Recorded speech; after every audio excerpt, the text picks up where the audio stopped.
50 Cent reacts to Diddy verdict with taunts and Gay John Gotti comparison. Good afternoon, everyone. The Sean Diddy Combs trial has concluded with a mixed verdict, and as expected, one of Diddy's most persistent rivals, rapper 50 Cent, was quick to weigh in with his characteristic provocative commentary. On Wednesday, following the announcement of the verdict, 50 Cent took to Instagram to share his thoughts. He seemed to initially laud Diddy for escaping the most severe charges, posting a grinning photo of himself with applauding emojis, and stating, "Diddy beat the feds, that boy a bad man." However, this seemingly congratulatory tone quickly shifted to his signature taunting. 50 Cent, whose real name is Curtis James Jackson III, has a long-standing and very public feud with Diddy, and he couldn't resist drawing a provocative comparison. He likened Diddy to the infamous mafia boss John Gotti, who was famously nicknamed the Teflon Don, because prosecutors struggled to make charges stick against him. But 50 Cent added his own twist,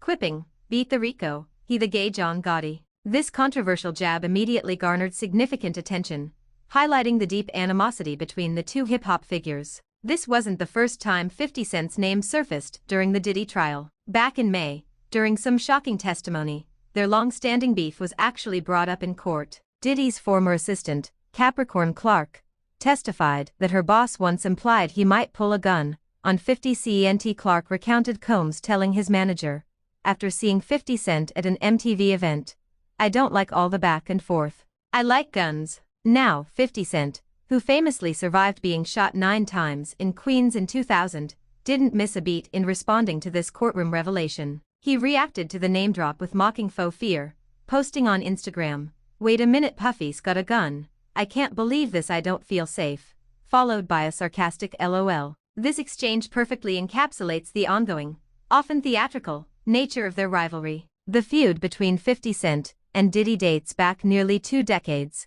kicking off in 2006, when 50 Cent released a diss track titled "The Bomb." In that song, he directly accused Combs of knowing who was responsible for the murder of the notorious B.I.G. Since then, 50 Cent has consistently used social media and other platforms to relentlessly mock and criticize Diddy, especially throughout the recent sex trafficking trial. He's been very vocal, constantly roasting Diddy over the torrent of graphic evidence and accusations that were leveled against him. Regarding the verdict itself, the Bad Boy Records founder was ultimately found guilty of 2 counts of transportation to engage in prostitution. However, he was acquitted on the 2 most severe charges, sex trafficking and 1 racketeering charge. These acquittals are significant because they mean Diddy will avoid a mandatory minimum sentence of 15 years, and he will not face the possibility of life in prison, which he could have if convicted on the sex trafficking or racketeering conspiracy charges. As it stands now, Sean Combs faces a maximum of 10 years in prison for each of the 2 prostitution counts he was found guilty of. So, while Diddy avoids the most severe penalties,